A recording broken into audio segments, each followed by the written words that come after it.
Corvette is an emotional driving experience. No matter who you are in life, when you get into a Corvette, you're a superhero. Well, good morning, everyone, and thank you so much for joining me on my Sunday Coffee with Conti show. My name is Rick Conti, and it's an honor and a blast to have you here on my exclusive Corvette channel. Today, I want to share with you a small clip. Yes, I finally was able to meet up with Tadge at the recent Corvette Museum Bash event.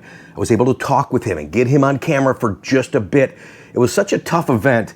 It was a meaningful event for me because I know this is probably the last big public appearance that he was going to make after he announced his retirement. And everybody, including me, was trying to get to him. I was so proud that we made that extra effort, that emphasis to thank Tadge for all that he's given us over the generations of Corvette that he's dedicated his career.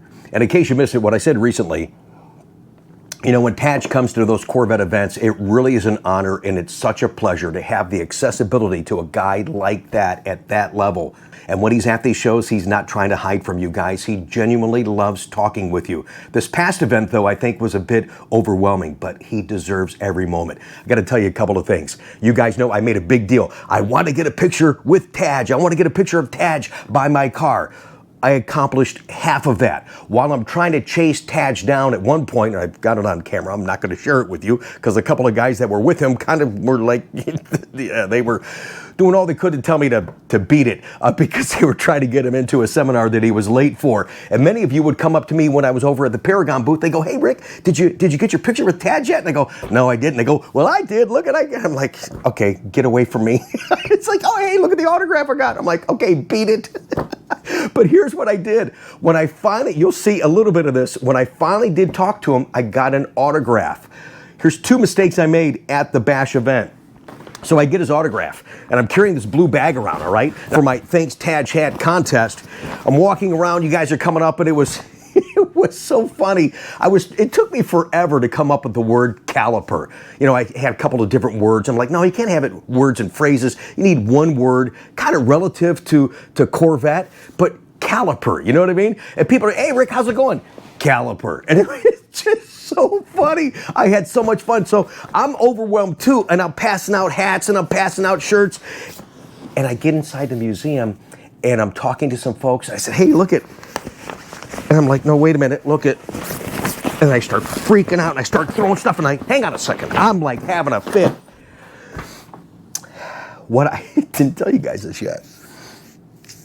I actually gave away the autographed hat that Tadge made for me. I was like, "Oh my God, I am." You are an idiot. Yes, I am. Or dumbass. Yes, I'm that too. I could. So one of you is like, "Wow, I not only got a free hat from Rick, I got an autographed hat. That's really nice." Oh, how could I be so stupid? I couldn't believe it. So we're inside the museum. He's getting ready to draw the raffle, and there's Tadge over there at the table. And I'm like, "Oh my God, do I even dare?" It's so important to me. Yes, I dare. I walk up, hey, Tadge, and he looks at me again. I go, "I apologize." I go, "The hat you signed for me, and I have my bag, and I go, "I'm doing this giveaway for you to acknowledge your retirement and thank you for so much." I go, "I just arbitrarily gave away the autographed hat." And he looked at me. "You are an idiot, dumbass." Yeah. I think he wanted to call me a dumbass. I couldn't believe it. But he did, thank God he did sign the hat. I was so thankful for that. So he was busy. Everybody's pulling at him. And I said, "If you get a chance, I'm over by the Paragon booth right out the corner here from the Stingray Grill. Can you come over?" I said, "Your name is on the plate of my car. I'd love to get a picture of you by my car." And he was talking, and he goes, "Where are you at again?" So I knew that he was going to try to come over there. So after that Friday, I wasn't feeling that well. In fact, I didn't even go out to dinner with the guys. And then I slept in on Saturday. I thought, well, I got the interview with Tadge again, which you're going to see here in just a second. Well, I'm going to go across the street to the NCM Motorsports Park. They had all kinds of stuff going on over there. Let me see what's going on there. And then I'll go back and I'll see Tadge. So by the time I do that, and I get over there, you know, mid-morning, as soon as I walk into the booth area after I park my car, everybody goes, "Hey, you just missed it. Tadge was just here looking for you." Dumbass! You gotta be kidding me. Later on that day, he's getting ready to leave. Again, he's pulled all over the place and he's overwhelmed. And he starts walking past me. I go, Tadge, I'd love to get a picture of you by my car. Remember, your name's on my plate. He goes, man, I really got to go. I go, Tadge, you're 50 feet. I go, I won't hold you up. I know, but just one quick picture. Although I was going to try and hold him up and ask him a couple more questions if I could just get him to the car. He turns, starts to go to my car. The wife says, we got to go. And that was the end of the conversation. I hope in short order, very soon before this gets too long, to have a sit-down interview with him and ask him some good questions, some things that I think would be informative for you guys. And again, to really make you understand and appreciate his great works over so many generations of Corvette. And not ask, oh my gosh, not ask some of these goofy questions. I mean, some people, you finally get to ask Tadge, the chief engineer of Corvette, a question, and you ask him something about some seatbelt color or whatever. It's like, what? Are you kidding me? You are an idiot! Yeah, you are too. It's like, what is that? And I was nervous that, again, the clip you're going to see here in just a second, I only had a chance, and I think I got 2 questions in maybe. I haven't even previewed this yet. And there's so much more in my mind. I wanted to sit down, and as I'm cornering him, talking to him, I can see him kind of looking around going, okay, I'm backed into a corner. Here's going to come more people, especially when I whipped out the hat to autograph it. He goes, I really hate doing this because, and I go, yeah, and I go, man, I'm so sorry, but yes, it means a lot to me. Thank you. Because everybody, oh, would you sign this? Would you sign this? It's like I felt so bad, but he's done so much for us. You know what I mean, guys? So I wanted to acknowledge him. He is a living legend within Corvette, and it was so cool that they inducted him immediately into the Corvette Hall of Fame.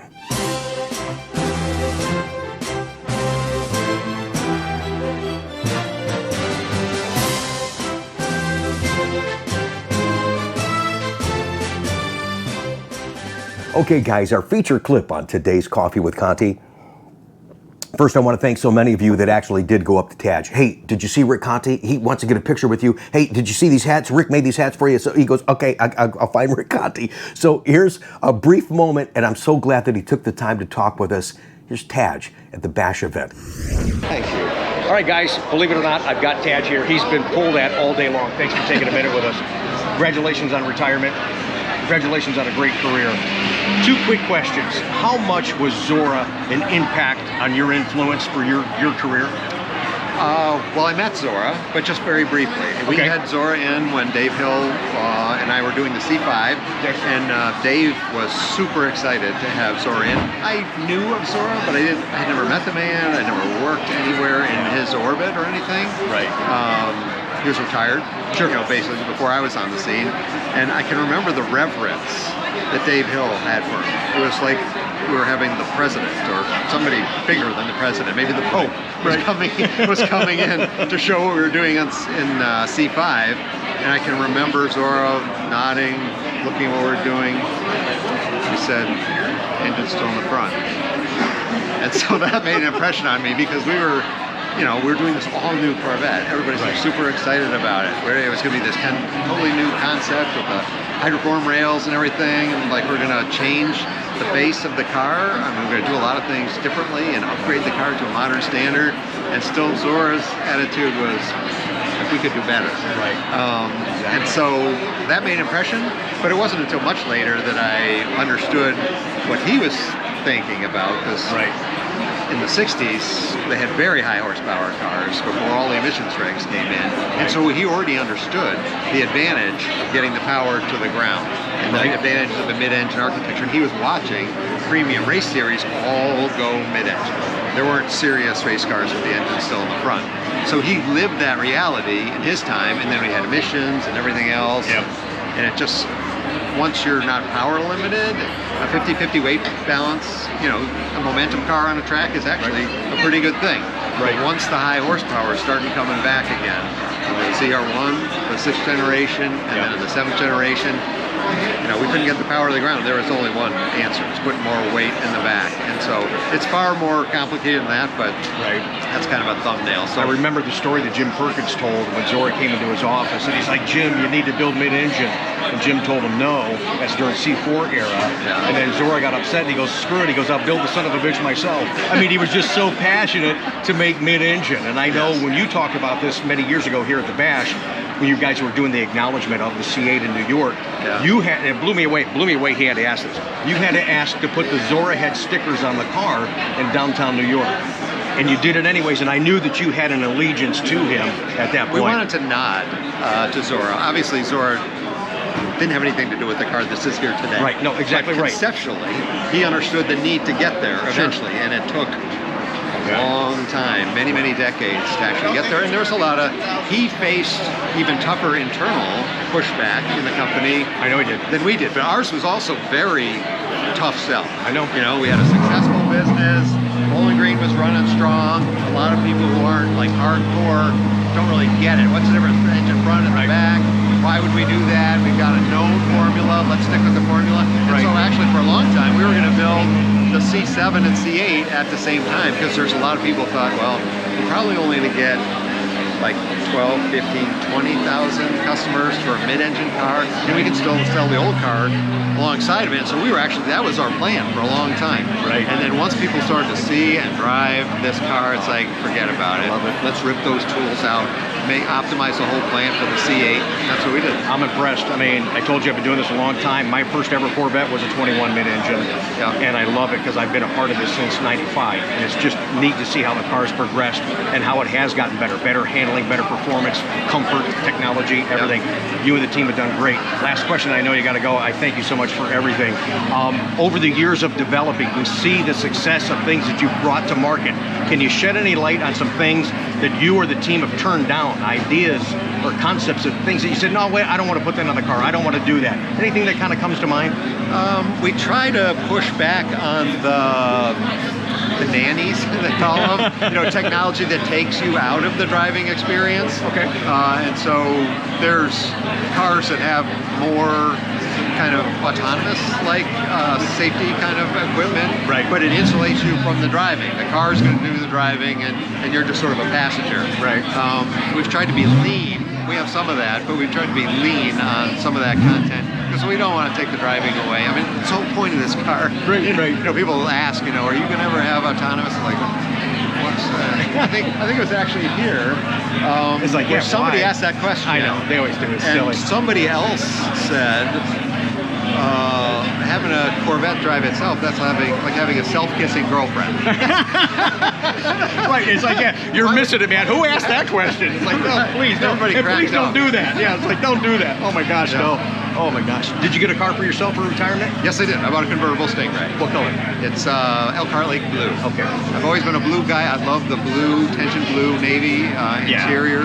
I've never been a convertible guy myself. I've always bought coupes. But this convertible is like having a coupe, and I'm not getting any younger, wrestling the top off. No. Gets old, I love the ability to have the top up if you want fresh air, put the back window down, the air flows through the car. It's so super unique. Flexibility. Then you can have open air if you want it. Right. Yeah. You don't have the old problem of you have to say stop at the light turns green. Hurry up and flip it. Put the top up. Right. So exactly. Yeah, you can do it on the fly. There's no trip too short to put the top down now. It's just phenomenal. I made a shirt for you. Would you hold it up real quick so we can get that, and I'll let you be. Thank you so much. Coincides, it's upside down. It's Zora and you. Oh, wow. Thank you. Thank you so much. Forgive me if I don't put it on right now. now. No, I understand. I just wanted you to hold it up. Thanks for the time. Thanks for everything. problem. Seriously. All right. Take care. Enjoy your retirement, Brian.